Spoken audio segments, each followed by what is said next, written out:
Very good evening to all of you once again. In this particular video, we are going to discuss about the girdles, the pelvic girdle and the pectoral girdles. Two girdles found in the human skeleton. Girdles, the pectoral girdle and the pelvic girdle. So, pectoral girdle is present in this region, in this near your shoulder, and this girdle is going to join your hands with your axial skeleton, pectoral girdle. So it is going to join the hands. Then it is for the legs. Pelvic is for legs. Okay, so these two girdles, we all know that girdles having 6 bones total. So in the pectoral girdle there are 4 bones, including scapula and including scapula. Pectoral girdle is having scapula and 2 scapula, 2 clavicle. And pelvic girdle has 2 coxal bones. 2 coxal bones. So 2. Total 6 bones are present in your girdles. Although these 2 coxal bones having another 3 parts of the bones, then these 3 bones will fuse to form 1 coxal bone. There are 2 coxal bones present in your pelvic girdle. Let's learn about the structure of pectoral girdle first of all. So suppose here I am drawing a lady looking at that side. This is the dorsal side of this lady. This is the dorsal side of this lady. And here you can see in this part there is a triangular shaped flat bone present. This flat bone is present between in the thoracic region, between the second and seventh rib of the of thorax, second and seventh rib of thorax. And this scapula, a flat bone. Here if you look at this part, you will find this bone, and this scapula having a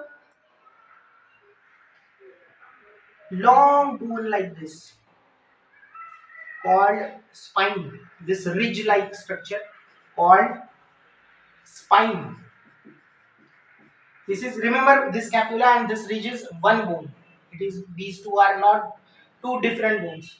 Then this ridge having another flat or broad structure called acromion. Acromion.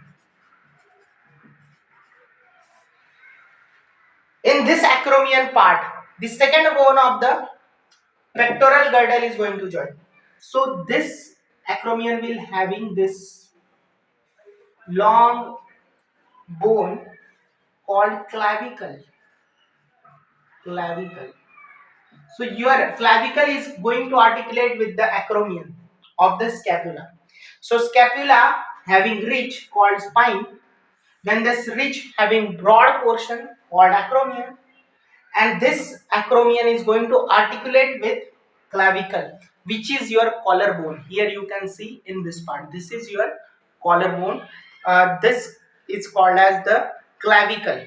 So clavicle is going to join here with the scapula or the ridge of the scapula called, or we can say acromion, the flat structure of the scapula or the ridge present in this part. So this is the pectoral girdle. Here you will find the same structure like this acromion, so this ridge, then acromion, and acromion is attached to the scapula, and ventrally it will be joining with the sternum. Okay, then here you will find another process called coracoid process. Coracoid process. And this coracoid process is creating a cavity like structure. This cavity is going to called We are going to call this cavity glenoid cavity. Glenoid cavity. And your bone of the biceps, ribs, sorry, bone of this hand, limb called humerus is, its head is going to articulate with this glenoid cavity. So your hand will be present in this part like this. Okay, so this is your hand. So I hope it is clear. Here I am drawing coracoid process. This cavity is called glenoid cavity, and your humerus head is going to articulate with this glenoid cavity, and your hand will be attached like this. So this is your pectoral girdle. If I draw separately here, if it is visible, this is your scapula, right?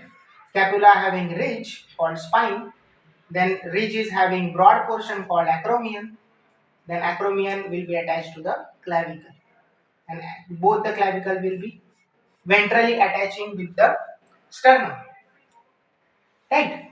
Then another process of the scapula called coracoid process, having cavity called glenoid cavity, and then your hands are, or humerus head is going to attach with this glenoid cavity. So your pectoral girdle look like this, which is helping your hands to join with your axial skeleton. Then let's learn about the pelvic girdle. We all know that pelvic girdle is present in the pelvic region and is going to help to join these legs with our axial skeleton. So your pectoral girdle, suppose these are your vertebrae and this is your second last vertebrae called sacrum. This sacrum is, your pectoral girdle is going to attach with this sacrum, and it is going to look like this. It is going to look like heart shape, like this.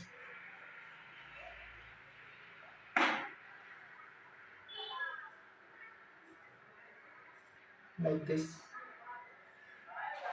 So these two are two coxal bones attached with sacrum, dorsally with sacrum, and they are fusing here by a cartilaginous tissue. And these two coxal bones, this is one coxal bone, this is second coxal bone. These two coxal bones are fused bones made up of three different bones called the ilium, the pubis part, then this is ischium. So ilium, ischium, pubis will fuse to form one coxal bone. Ilium, pubis, ischium fuse to form this coxal bone. Two coxal bones are going to attach with the help of the cartilaginous tissue from ventrally. Okay, and dorsally they are attaching with the sacrum, second last vertebrae. So this is your coxal bone and pelvic girdle, and these three bones are joining here. They are making a cavity here, here. Here they are making a cavity called acetabulum. Acetabulum. And with your acetabulum, your legs are going to join. Acetabulum is a cavity helping your legs to join with the pelvic girdle. So this is the pelvic girdle. This is the pectoral girdle. I hope it is clear. If it is not clear, just watch this video again and tell me if there any doubt with your understanding in this topic. If you like this video, if you found this video helpful, please hit the like button and subscribe to the channel and share this video with your friends. Thank you so much.